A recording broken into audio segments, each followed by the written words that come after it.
차차 말씀은 뒤에서 이제 찾아서 읽도록 하고요. 자, 먼저 슬라이드 혹시 이게 인용 구절이 있는지 모르겠는데, 우리 지난주에 설교를 들었던 내용 중에 믿음이란 무엇인가, 믿음에 대한 정의를 내리는 시간이 있었는데 혹시 기억나십니까? 특별히 지난주에는 우리가 구원에 이르는 믿음이란 무엇인가에 대해서 같이 말씀을 나눴을 때, 자, 여기 앞에 있는 자막에 있는 글씨를 같이 한번 읽어볼까요? 구원에 이르는 믿음이란 영원하시고 전능하신 하나님께서 의지적이고 연약한 인간을 설득하시는 작업, 이렇게 정의를 내렸어요. 기억나시죠? 그래서 구원에 이르는 믿음이란 하나님께서 전적으로 우리에게 찾아오시는 과정이고, 우리 안에서 무엇인가를 끄집어내서 하나님을 만나는 시간이 아니라 하나님이 끊임없이 우리에게 찾아오셔서 우리를 설득하시는 시간, 그 믿음, 그게 구원에 이르는 믿음이라고 말씀을 드렸어요. 그래서 구원에 이르는 믿음이라는 것을 잘 기억하세요. 요거는 우리 안에서 나오는 게 아닌 거고, 외부적인 힘, 하나님에 의해서 우리에게 일방적으로 넣어지는, 주입되어지는 그 믿음을 구원에 이르는 믿음이라고 말씀을 합니다. 자, 오늘은 그것과 관련해서 이제 오늘은 두 번째 믿음에 대해서 좀 얘기를 하려고 해요. 이 두 번째 믿음은 구원에 이른 성도가 살면서 가져야 하는 믿음이 또 있어요. 구원에 이르는 믿음은 하나님이 우리에게 넣어주신 믿음은 구원에 이르게 하는 믿음이고, 구원을 받은 성도가 이 땅을 살아가면서 필요한 게 있는데 그 또한 믿음이라고 하는 거예요. 자, 우리는 이 믿음을 가지고 살아가는데, 이 믿음을 가지고 살아가는 우리의 삶을 흔히 우리는 신앙생활이라고 표현을 합니다.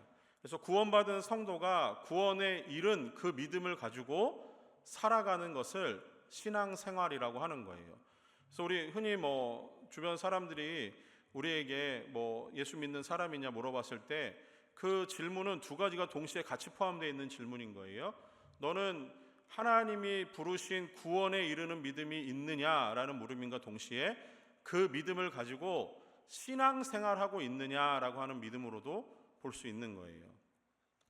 자, 이 믿음을 가지고 살아가는 게 이제 여기서 예배드리는 우리 모두가 이 신앙생활, 결국은 구원에 이른 성도가 그 믿음으로 살아가는 삶을 살아가고 계시는 줄 믿습니다. 자, 그 과정에서 사람들은 살면서 어떤 것에 대한 결정을 내리는 시간이 있잖아요. 흔히 말해서 그 결정을 내린다라고 했을 때 그 결정의 기준이 되는 것을 관점이라고도 표현을 할 수 있는 것 같아요. 그러면은 이 관점을 가지고 우리가 무엇인가를 결정을 하고 선택을 합니다. 한 가지 예를 들자면은 이 관점은 잘 드러나는 것 중에 하나가 이제 선거하는 과정에서 잘 드러나요. 그래서 무언가를 이제 선택해야 되는 과정 속에서 우리의 관점이 드러나요. 그래서 어떤 관점에서는 정당을 보면서 투표를 하시는 분들도 계실 것이고, 또 어떤 사람은 사람을 보고 결정을 하는 경우도 있을 거예요. 관점의 차이에 따라서 다르겠죠. 또 어떤 분은 그 사람이 가지고 있는 정책이나 비전을 보면서 그 사람을 선택하는 경우도 있을 거예요. 다 관점의 차이입니다. 자, 이런 선택에는 자신의 관점에 따라서 내려지는 판단, 그 판단을 따라서 선택을 하게 되어 있어요. 자, 그러면 어떤 판단을 내렸을 때 우리는 이 관점을 또 다른 말로 세계관이라고도 말씀을 드릴 수 있어요. 세계관, 세상을 바라보는 눈이라는 거예요. 세계관은 마치 그 안경과도 같은 거예요. 그래서 어떤 색의 그 안경을 끼고 있느냐에 따라서 세상을 바라보는 색깔이 달라지는 겁니다. 마치 이 끼고 있는 안경의 렌즈의 색깔을 따라서 우리가 바라보는 모든 사물의 것들이 그 색으로 표현되듯이 우리는 세계관을 가지고 살아가는 사람들이에요. 근데 세상에는 무수히 많은 세계관이 다 존재하고 있어요. 그 어떤 한 가지 세계관이 아니에요. 특별히 종교적인 개념 안으로 들어와서는 종교적인 관점, 종교적인 세계관은 너무 많지요. 세상에 존재하는 모든 종교가 아마 다 각각이 가지고 있는 세계관이 다를 거예요. 그리고 그것을 통해서 세상을 바라보게 되어 있는 겁니다. 그래서 우리는 이 과정에서 여러분은 기독교라고 하는 종교를 가지고 계시고, 그리고 그 기독교의 핵심이 되는 것은 결국 믿음이라는 것인데, 여러분은 그래서 세상을 바라볼 때 어떤 세계관을 가지고 바라보게 되느냐? 믿음을 가지고 세상을 바라보게 되어 있어야 됩니다. 그래서 이 믿음에 대해서 오늘 얘기를 하려고 해요. 특별히 그 기독교에서 바라보는 이 세계관을 기독교 세계관이라고도 하고요. 다른 표현으로는 그 성경적 세계관이라고도 할 수 있습니다. 그래서 종교개혁자였던 존 칼빈은 성경은 자연인의 안목을 고치는 안경이다라는 말을 해요. 이 말을 한번 잘 생각해 보세요. 자연인이라고 하면은 구원을 받지 않은 어떤 타락한 전적 타락의 존재를 이야기한다면은, 성경은 그러한 죄인됨을 그 사람의 안목을 고쳐내는 안경이라는 거예요. 이 말에 공감이 가시죠? 그래서 성경이라는 안경을 끼고 우리가 세상을 바라볼 때 우리는 성경적 세계관을 가진 사람들로 세상을 살아가는 겁니다. 그래서 기독교 세계관을 가진 사람들이라면 이 성경이라는 안경을 끼고 살아가야 돼요. 근데 이제 여기서 한번 잘 들어보세요. 기독교 세계관을 가지고 살아가는 사람이라고 해서 모든 사람이 다 예수 그리스도를 믿음으로 구원받은 사람은 아닐 수 있어요. 이해가 되세요? 누구는 성경을 많이 읽는 사람이 있을 수 있잖아요. 근데 예수는 믿지 않아요. 신앙생활이라는 걸 하진 않아요. 그러나 기독교적인 세계관에 동의하면서 그 삶을 살려고 하는 사람이 있을 수는 있어요.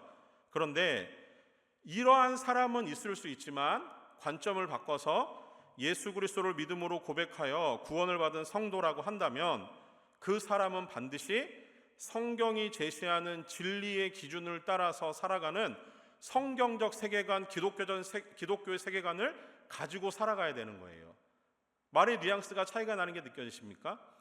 기독교 세계관을 가진 사람이 모두가 다 예수 그리스도를 믿고 구원받은 사람은 아닐 수 있지만 예수 그리스도를 믿음으로 구원받은 모든 사람은 성경이 제시하는 기준을 따라서 살아가는 기독교적 그 성경적 세계관을 가지고 살아가야 된다라고 하는 거예요. 여기에 동의하십니까? 동의하셔야 돼요. 여러분들이 세상을 바라보는 눈은, 여러분들이 예수 그리스도를 믿음으로 구원을 받으셨다면 여러분은 이미 성경의 안경을 끼고 세상을 바라보는 성경적 세계관을 가진 사람들인 겁니다. 그 시각에서 벗어날 수가 없는 거예요. 따라서 성도들은 성경에서 말씀하시는 바를 잘 깨달아야 돼요. 무엇보다 성경이 제시하시는 진리에 대한 확고하고 흔들리지 않는 믿음을 갖고 있어야 됩니다. 그리고 그것을 우리의 삶의 근거로 삼아서 살아가는 게 성도의 삶, 신앙생활이라고 말씀을 드릴 수 있는 거예요. 그래서 오늘 우리가 나누려고 하는 첫 번째 이 창세기 1장 1절 말씀, 이건 찾지 않아도 다 아실 거예요. 한번 같이 외워봅시다. 창세기 1장 1절 준비 시작. 태초에 하나님이 천지를 창조하시니라. 이 굉장히 중요한 말씀이에요. 우리의 믿음의 틀을 어떻게 제공하느냐, 이 한 구절이 모든 것을 다 설명합니다. 태초에 하나님이 천지를 창조하신다. 매우 간결하면서도 굉장히 단순한 한 문장이에요. 근데 여기에 이게 성경의 시작이라고 하면서 딱 기록되어 있는 거예요. 여러분들 책을 사서 읽으시면은, 책을 처음에 사셨을 때 어느 부분을 가장 먼저 보십니까? 주로 목차도 많이 보실 거고, 아니면 그 글을 추천한 사람들의 추천인들의 글도 많이 보실 거예요. 대부분은 그런 것들을 보면 이 책의 내용이 어떻게 흘러가겠다라고 하는 것에 대한 이제 짐작을 할 수 있죠. 그런데 성경도 마찬가지로 처음에 피면 목차가 나와요. 근데 우리가 성경에 가지고 있는 한 가지 모든 사람이 가지고 있는 사실은, 성경은 분명히 기독교에서 읽는 아주 중요한 경전, 책이라고 하는 겁니다. 텍스트라는 거예요. 그러면은 그 성경은 예수 믿지 않는 사람도 그 성경에 대략적으로 어떤 내용이 기록되어 있는지는 짐작할 수는 있어요. 과연 하나님이, 성경에서 말씀하신 하나님이 어떤 분이실까? 이건 예수 믿지 않는 사람도 성경의 내용을 그런 식으로 짐작을 할 겁니다. 그렇게 해서 성경을 딱 펼쳤는데 첫 번째 장에 제일 처음에 나오는 문구가 하나님은 누구시고, 하나님은 무슨 일을 하셨고, 하나님은 어떤 사람이다, 어떤 분이시다, 이런 얘기를 하는 게 아니라 태초에 하나님이 천지를 창조하시니라, 이 한 문장으로 시작을 하는 거예요. 성경을 열고 들여다보면서 성경이라고 하는 안경을 우리가 딱 장착하는 순간 우리에게 가장 먼저 들어오는 한 구절, 태초에 하나님이 천지를 창조하셨다라고 하는 거예요. 여기서 우리의 믿음이 시작을 하는 겁니다. 이 한 구절 속에는 아주 중요한 세 가지 중요한 주제를 담고 있어요. 자, 첫 번째 주제는 뭐냐면요, 만물의 그 우주 만물의 기원에 대한 주제가 설명됩니다. 자막을 띄워주시면요, 태초에라고 시작을 해요. 자, 태초에는 뭡니까? 언제라는 거예요. 언제? 태초에. 자, 이 태초에라는 의미 속에는 시간이 존재하기 이전의 시간이 있었다라고 하는 거예요. 근데 우리는 여기에 대한 감각은 별로 없어요. 왜냐하면 우리는 시간이라는 틀 안에서 살아가거든요. 그러다 보니까 시간이 정해놓은 이 틀 안에서 살다 보니까 시간이 없는 시간, 이전에 시간이 없던 이전의 시간들에 대해선 우리는 잘 몰라요. 그런데 하나님은 이렇게 말씀을 하시는 거예요. 태초엔 나는 있었다라고 하는 거죠. 그러면서 이제부터 시간이 시작되었음을 하나님이 이 한 구절을 통해서 알려주십니다. 이 한 구절이 곧 이런 거예요. 하나님이 역사의 시작을 하셨다라는 게 태초에라고 하는 아주 중요한 주제 중에 하나입니다. 두 번째 주제는 언제, 누가입니다. 누가 하나님이 창조하셨다라고 하는 거예요. 창조주에 대해서, 세상을 만드신 분이 누구신지에 대해서 성경은 제일 먼저 우리에게 그 정보를 제공하는 거예요. 자, 근데 재미있는 것은 여기서 하나님의 이름을 소개하면서 히브리어로 엘로힘이라고 하는 단어를 씁니다. 많이 들어보셨을 거예요. 이 엘로힘이라고 하는 단어는 보통 하나님의 이름 중에 하나인데, 하나님의 권세 있고 힘 있고 능력 있는 뛰어난 분이심을 설명할 때 엘로힘을 써요. 근데 이 엘로힘이 이 태초에 하나님이, 요 하나님이라는 부분을 표현할 때 엘로힘은 복수로 표현을 해서 엘로아흐라고 하는 단어를 씁니다. 복수예요. 하나님이 복수로 표현이 됐어요. 자, 그리고 나서 이어지는 창조하시니라, 창조하셨다라고 하는 것은 빠라라고 하는 히브리어를 써요. 근데 이 단어는 단수예요. 영어 공부를 하신 분들은 알 거예요. 주어가 복수면 동사도 복수로 표현이 되는 게 맞죠? 근데 그렇지 않고 하나님은 복수지만 그것을 표현하는 동사는 단수예요. 이게 어떤 의미인지 아십니까? 이 하나님이 창조하셨다라고 하는 그 의미 속에 하나님은 복수로 존재하심을 우리에게 알려주는 거예요. 자, 복수로 존재한다고 하면 우리가 믿는 믿음의 하나님은 삼위일체의 하나님이심을 깨닫게 하는 거죠. 그분이 삼위로 존재하시고 일체이시기 때문에 동사는 단수 동사를 사용하는 겁니다. 자, 그러면 이 한 구절 속에서 하나님은 엘로힘이었고 동사는 단수예요. 그처럼 이 한 구절이 태초의 하나님, 세상을 만드신 하나님의 존재는 삼위 복수로 존재하시지만 그 일을 행하시는 하나님은 일체, 삼위일체 하나님이 설명이 가능합니다. 더불어서 하나님이 창조 사역 가운데 이 모든 일을 행하셨다라고 하는 거예요. 그래서 하나님은 하나의 존재로서 하나님의 사역을 계시하셨다라고 하는 게 하나님이 창조하셨다라고 하는 부분입니다. 자, 세 번째 중요한 주제는, 자, 그럼 하나님이 무엇을 창조하셨습니까? 천지를 창조하셨다라고 하는 거예요. 이게 천지라고 하는 것은 단순히 하늘과 땅 이것만 표현하는 게 아니에요. 히브리어의 이 여러 가지 문학적인 표현 중에서 극과 극을 표현하는 표현들이 있어요. 이런 식으로 천지 이런 표현 또한 그렇고요. 동이 서에서 먼 것 같이, 동과 서는 연결될 수 없는 부분이죠. 이런 식으로 표현하는 것은 어떤 의미냐면요, 모든 것을 포함하고 있는 거예요. 자, 그러면은 그런 관점에서 천지라고 하는 것은 어떤 의미입니까? 하나님이 우주 만물의 모든 것을 창조하신 분이라고 하는 것을 우리에게 깨닫게 합니다. 저는 지금 진화론과 싸우려고 이 얘기를 하는 게 아니에요. 우리가 살아가며 우리가 구원받은 성도로 살아가는 우리의 믿음의 안경은 우리에게 이 부분에 대해서 명확하고 분명한 진리로 우리에게 선포하고 있다라고 하는 겁니다. 여러분의 어떠한 삶의 학문들을 가지고 살아가시는지 저는 잘 몰라요. 그러나 우리의 믿음의 눈은 여기에서 시작을 한다는 것을 놓쳐서는 안 되는 거예요. 그래서 하나님은 우리의 믿음의 시작이 이 확신을 가지고 살아가라고 태초에 하나님이 천지를 창조하시니라 라는 이 한 구절로 성경을 열고 우리에게 말씀을 계시하십니다. 자, 그래서 하나님, 창세기 1장 1절에서는 하나님은 어떤 분이신가? 제가 이 말씀을 드리는 이유는 우리가 쓰고 있는 안경, 이 믿음의 안경이 어떻게 앞으로 이 성경에 있는 모든 이야기들을 바라보게 할 것인가에 대한 아주 중요한 안목을 제공하고 있다라고 하는 거예요. 하나님은 모든 것을 창조하신 능력의 하나님으로서 하나님은 삼위로 존재하시며 일체시라는 거예요. 우리의 이해와 우리의 지혜의 테두리 밖에서 하나님은 일하시는 분이시라고 하는 거예요. 그 위대하신 하나님이 태초에라고 하는 시간의 개념 안에서 인간의 시작으로 들어오셨다라고 하는 겁니다. 이 믿음을 가지고 성경을 읽으라고 하는 거죠. 그렇게 해서 요한계시록 22장까지 다 읽어 내려가는 거예요. 이 안경을 절대로 벗어서 성경 밖에 있는 이야기들, 성경 안에 있는 이야기들을 이 성경에서 제공하는 안경을 벗고 바라보면은 의심이 생기는 거예요. 이해가 되지 않는 부분이 나타나는 거예요. 그래서 우리가 신앙생활하는 데 있어서 첫 번째 우리가 쓰고 있는 이 안경, 태초에 하나님이 천지를 창조하시니라, 이 말씀을 가만히 기억을 해보세요. 자, 두 번째 본문을 한번 찾아보겠습니다. 로마서 1장 18절에서 23절의 말씀입니다. 로마서 1장 18절에서 23절의 말씀입니다.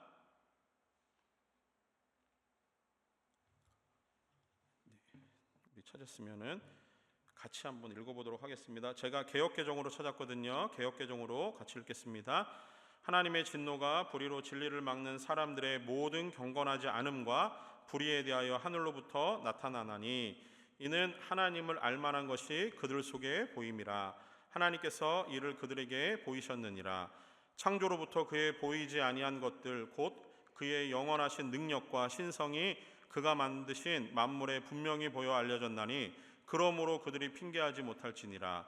하나님을 알되 하나님을 영화롭게도 아니하며 감사하지도 아니하고 오히려 그 생각이 허망하여지며 미련한 마음이 어두워졌나니 스스로 지혜 있다 하나 어리석게 되어 썩어지지 아니하는 하나님의 영광을 썩어질 사람과 새와 짐승과 기어다니는 동물 모양의 우상으로 바꾸었느니라. 자, 이 부분입니다. 자, 첫 번째는 하나님이 우리에게 천지를 창조하셨다라고 하는 이 한 구절을 통해서 우리가 쓰고 있는 안경, 우리가 믿음을 가지고 신앙생활하는 것에서 우리가 바라보는 안목, 관점, 성경이 제공하는 이 세계관은 무엇인가를 잠깐 나누었어요. 자, 요것과 함께 오늘 본문에서는 일반적으로 예수 그리스도를 믿지 않는 사람들이 쓰고 있는 안경, 그 세계관에 대해서 우리에게 짤막하게 표현을 합니다. 그러나 여기에서 이 하나님에 대한 그 사람들은 하나님에 대해서 언제나 왜곡하고 하나님에 대해서 변질되어 있는 마음으로 살아간다라고 하는 거예요.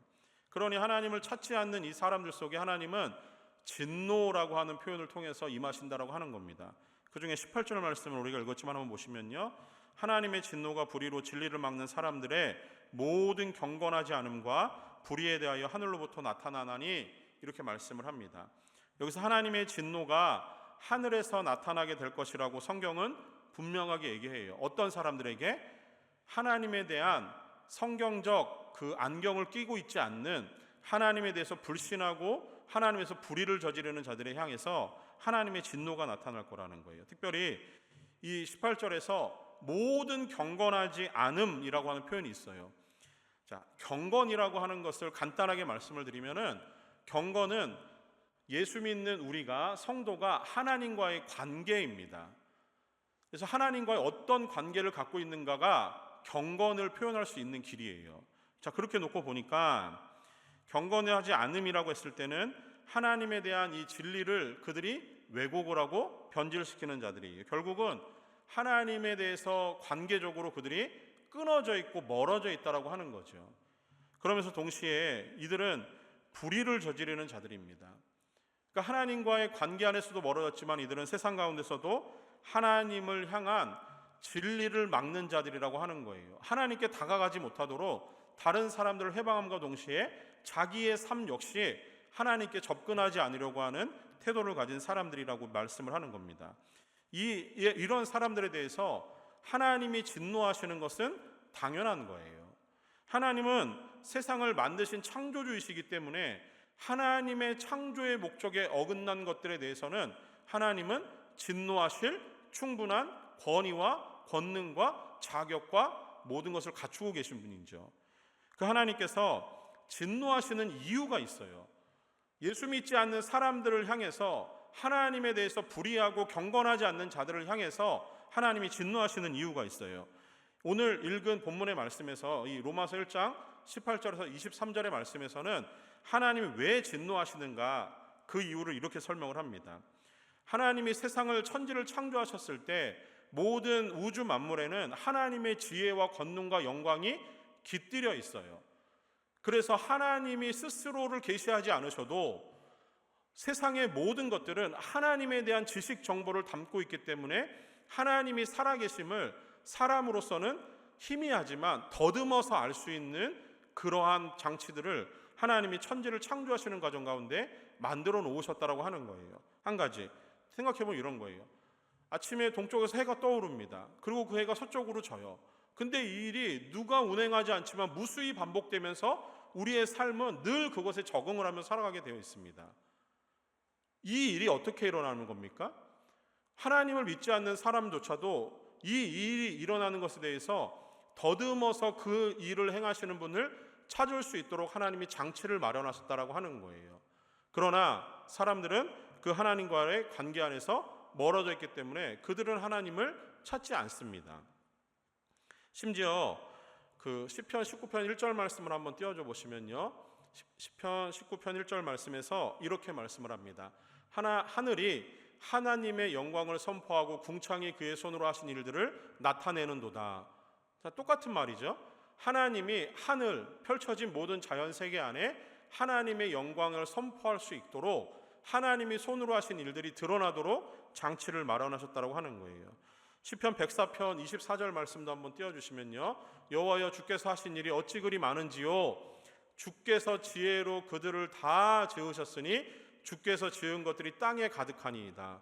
하나님이 만드신 일에 하나님의 지혜가 담겨 있다라는 거예요.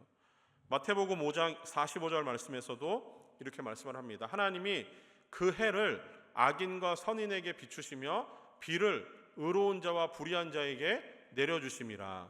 이것도 같은 맥락의 말씀인 거예요. 하나님은 이렇게 모든 사람에게 성경의 곳곳에서, 자연의 모든 그 만물 속에서 하나님이 어떤 존재이시고 하나님이 살아계신 분이라는 것을 더듬어 찾을 수 있도록 마련해 두셨다고 하는 거예요. 그래서 모든 자연 만물은 하나님의 능력과 지혜와 하나님의 신성을 조금씩은 다 갖고 있습니다. 그래서 누구나 하나님이 존재하고 있다는 것을 부정할 수 없도록 하나님이 이런 은혜를 베푸셨어요. 이것을 신학적으로 일반 은혜 이렇게 얘기를 합니다. 자연 계시라고 얘기해요. 그냥 모든 사람에게 공통적으로 누릴 수 있는 하나님의 은혜를 얘기합니다. 이거는 믿는 사람이건 믿지 않는 사람이건 상관없어요. 누구나 다 하나님이 계신다라고 하는 것을 알려주는 장치예요. 그런데 희한한 것은 이 일반 계시는 언제나 사람들에게 거부당하고 부정당합니다. 그리고 그들은 하나님을 찾으려고 하지 않아요. 그러니까 21절 말씀에 우리가 읽은 말씀에 보니까 하나님을 찾지 않는 그들의 근본적인 죄는 하나님을 알지만, 왜요? 모든 자연 만물 안에 하나님의 지혜가 있다라고 하는 거예요. 그래서 하나님을 알지만 하나님을 영화롭게도 하지 않고 하나님께 감사하지도 않았기 때문에 하나님의 진노가 그들을 향해서 내려지는 것은 마땅하다라고 하는 거예요. 심지어 그들은 하나님이 계신다라고 하는 자연 만물을 통해서 그들이 하나님의 살아계심과 존재를 확인할 수 있는 지혜가 있음에도 불구하고 그들은 허망한 생각과 미련한 마음으로 그들 스스로가 지혜있다라고 여기면서 썩어질 우상을 만들고 그것을 하나님으로 대신하려고 하는, 하나님에 대한 정면 도전을 하는 자들이라고 이 로마서의 말씀은 기록을 합니다. 그래서 하나님을 찾지 않는 세상에서 인간의 행동은 언제나 하나님을 대적하고 죄를 짓는 방향으로 나아가게 되어 있는 거예요. 왜냐하면 인간은 타락했기 때문에 그렇습니다. 타락한 인간의 본성을 가만히 두면은 그 누구도 하나님을 찾지 않아요. 그래서 인간의 사상과 정신은 언제나 하나님과는 전혀 상관없는 방향으로 흘러가게 되어 있는 거예요. 마치 하나님이 여기서 앉아 계셨는데 그 하나님을 대적하는 자들은 하나님과 반대편에서 하나님을 마주보면서 토론하고 투쟁하고 하나님을 향해서 질문을 던지는 자들이라고 하는 겁니다. 이런 일들이 우리 주변에서 일어나고 있는 것을 우리가 잘 알아요. 우리가 이 시대를 살아가면서 오늘 읽은 말씀을 통해서 보면은 태초에 하나님이 천지를 창조하셨다라고 하는 그 성경적인 믿음을 가지고 그 안경을 끼고 세상을 살아가는 여러분들조차도 어쩌면은 하나님이 마련해 놓으신 수많은 은혜의 장치와 하나님을 알아갈 수 있는 이 알매 장치들을 우리가 때로는 다 무시하고 살아가는 경우도 있을 수 있습니다. 그러면서 사람들은 이런 생각을 해요. 절대적인 것을 추구하는 것을 좋아는 하지만 절대적인 것이 없다라고 생각하는 이상한 논리를 가지고 살아갑니다. 그러면서 동시에 사회 속에서 그리고 그들이 믿는 종교 속에서 절대적인 대상을 찾기는 하지만 절대적인 대상을 찾았다라고 하면은 그것은 그 순간부터 그 사람은 사회적인 죽음을 당하고 그런 일은 일어나지 않는다라고 사람들은 생각을 해요. 무슨 얘기냐면은 종교를 가지고 있지만 종교는 마치 보험과 같은 거라는 거죠. 내가 예수님을 믿고 구원을 받은 성도라고 생각을 하고 살아간다라고 할지라도 이 다음에 제가 드리는 말씀 이 부분에서 우리의 마음이 하나님에 대한 올바른 시선과 시각을 가지고 이 삶을 올바로 살아내지 않는다면 우리는 다 그런 흔한 종교인으로 살아가고 있는 것에 불과하다라고 하는 거예요. 예수 그리스도를 믿으면 장차 어떻게 됩니까? 여러분들이 알고 있는 지식은 뭐죠? 예수 그리스도를 믿으면 장차 어떻게 됩니까? 구원을 받죠. 구원을 받으면 어떻게 되죠? 내세가 영원한 생명 하나님의 나라에 들어가게 되는 거죠. 아멘이시죠? 아멘이에요. 우리 이 믿음 다 있어요. 자, 그런데 이 믿음만 가지고 살아가야 되는데 이 믿음이 우리의 삶을 이끌어가야 된다라고 하는 거예요. 아무것도 안 해도 예수 그리스도를 믿었으니까 구원을 받고 구원을 받았으니까 영원한 하나님 나라를 얻게 될 것이라고 하는 이 성경의 진리를 악용하지 말자고요. 내 삶은 그것을 따라가지 않는데 마치 나는 그 믿음이 있기 때문에 구원을 받았다라고 하는 헛된 망상은 좀 버리자고요. 무슨 얘기냐면은 보험 가지고 있듯이 하나님의 나라를 소유하셨다라는 생각을 버리셔야 됩니다. 어떤 종교를 믿는 것에 그 사람들은 중요한 가치를 두고 살아가지만 그 다음이 있기 때문에 거기에 가치를 두고 살아가는 거예요. 여러분은 어떻습니까? 여러분들이 믿는 하나님은 여러분들에게 분명한 구원을 주시고 여러분을 영원한 나라로 인도하신다라고 말씀을 하셨어요. 그럼 여러분은 그에 걸맞는 하나님의 백성으로 이 땅을 살아가고 계십니까? 하나님의 말씀이 있는 그곳을 향해서 여러분의 발걸음을 옮기고 하나님이 말씀하시는 그것이 우리의 이해와 납득의 수준은 아니지만 내 삶의 헌신과 수고를 요구하는 말씀이라 할지라도 그것을 믿음으로 순종하고 살아가고 계십니까? 이 질문 한번 던져보세요. 우리가 살아가는 이 시대는 종교다원주의라고 얘기해요.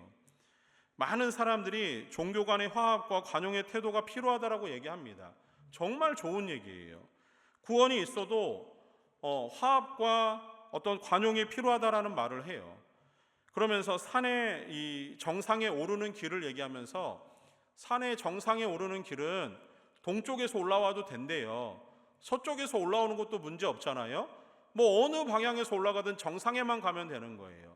자, 이게 무슨 얘기냐면은 정상이 구원이라고 했을 때 구원에 이르는 방법은 동서남북 어느 방향으로 올라가든 상관없다라고 하는 겁니다.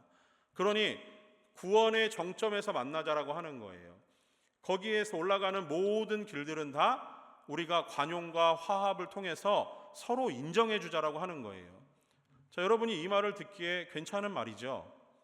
종교 간의 화합과 종교 간의 여러 가지 관용의 자세로 인정해 주는 거 괜찮은 말이죠. 그렇습니까? 그렇지 않아요. 성경은 우리에게 구원에 이르는 유일한 길만을 이야기합니다. 성경은 우리에게 예수 그리스도를 믿음으로만 구원을 얻는다라고 이야기해요. 동쪽으로 올라가건 서쪽으로 올라가건 어디로 올라가든 상관없는 게 아니라 예수 그리스도를 통해서만이 가야 되는 길이라는 거예요. 그 어떤 종교 간의 연합과 종교 간의 화합, 관용, 그것을 인정을 하면서 우리가 거기에 물들어서는 안 되는 거예요.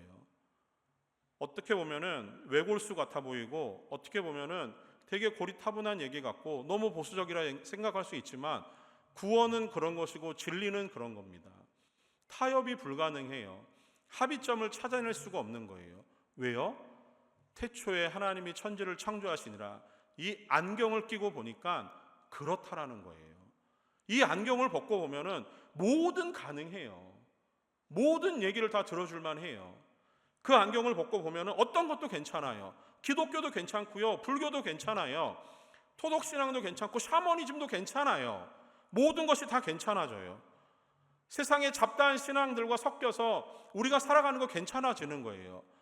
그런데 이 안경을 끼고 보니까 안 되는 겁니다. 안 되는 거예요. 문제는 세상에서 나타나는 여러 가지 현상들이 교회 안으로 교묘하게 흘러들어옵니다. 우리의 믿음을 자극해요. 그 중에 제일 큰 것 중에 하나가 뭐냐면은 자기 중심적이고 자기 개인적인 생각이에요. 이 생각이 교회 안에 팽배합니다. 자아를 존중하고 사랑하는 일 필요하다라고 하는 거예요. 그러면서 자신의 존재감을 높여라, 자존감을 높여라. 당신의 상처받은 그 감정과 상처받은 과거의 아픔들은 과거의 상처를 치유하면 된다라고 얘기해요. 그러면서 자기 안에 있는 어떤 이 쓴뿌리들, 삶의 쓴뿌리들이 있잖아요. 이것들을 걷어내고 자아가 건강해지면은 모든 것이 괜찮아진다라고 얘기해요. 듣기에는 맞는 말입니다. 자아를 치유하면은 교회가 새로워진다라고 하는 것 맞는 얘기 같아요. 기독교 상담이나 심리치료 필요한 것 같습니다. 자, 근데 그런 방법으로 자아가 건강해지지 않아요. 그러면서 이러한 방법들을 통해서 당신의 상처받고 당신의 찌그러진 그 자아를 다시 회복하라고 얘기합니다. 그러면서 더 집중해서 당신 자신을 더 많이 사랑하라고 얘기해요. 그런데 그런 방법으로는 우리 안에 희망이 돋아나는 게 아니에요. 진정한 자기 사랑은 이런 겁니다. 성경의 관점으로 돌아가서 진정한 자기 사랑은 자기 자신이 죄인임을 깨닫는 데서 시작되는 거예요. 그리고 그 죄인임을 깨닫는 그 자리에서 무릎을 꿇고 하나님 앞에 회개할 때 자신의 존재와 자아가 드러납니다. 그곳에서 갖게 되는 하나님과의 올바른 관계, 경건이 그 사람을 살게 하는 힘이 되는 겁니다.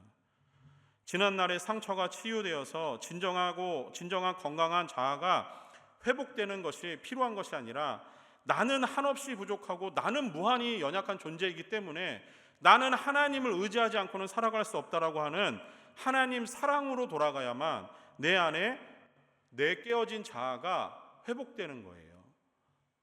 그 속에서 우리는 우리 스스로의 믿음들을 점검해 나가야 됩니다. 고린도후서 5장 17절 말씀에 이전 것은 지나갔으니 보라 새 것이 되었도다라는 사도 바울의 고백이 있습니다.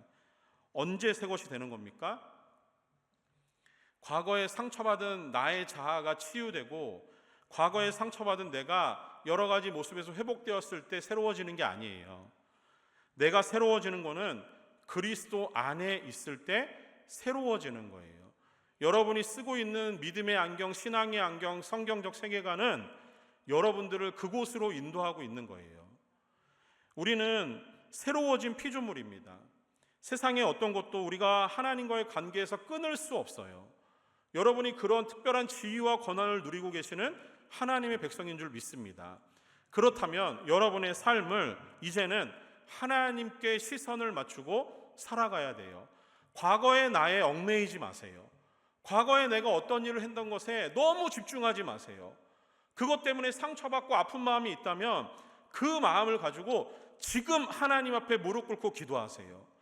과거의 나를 치유하는 데 집중하지 마시고 지금 나의 신앙을 들여다보세요. 지금 여러분이 쓰고 있는 안경이 어떤 안경인지가 너무 중요한 거예요. 신앙생활은 여기서 시작을 하는 겁니다. 과거의 나에게 새로운 성경의 안경을 끼우는 것이 아니라 지금을 살아가는 나에게 하나님이 주시는 성경의 안경을 끼고 하나님의 관점으로 성경이 가리키는 방향을 향해서 걸어가도록 하는 게 신앙생활이라고 하는 거예요. 이렇게 하나님은 세상에서는 하나님을 찾지 않는 사람들 가운데서도 하나님이 우리를 끊임없이 찾아오시고 여러분들을 찾아내셨고 여러분들을 불러내셨습니다. 그리고 여러분들을 하나님의 자녀 삼으시고 이 자리에서 여러분들이 예배할 수 있는 은혜와 특권과 사랑을 부어주신 거예요. 믿으시죠? 이것이 여러분이 누리고 있는 믿는 자로서의 유일한 특권이에요.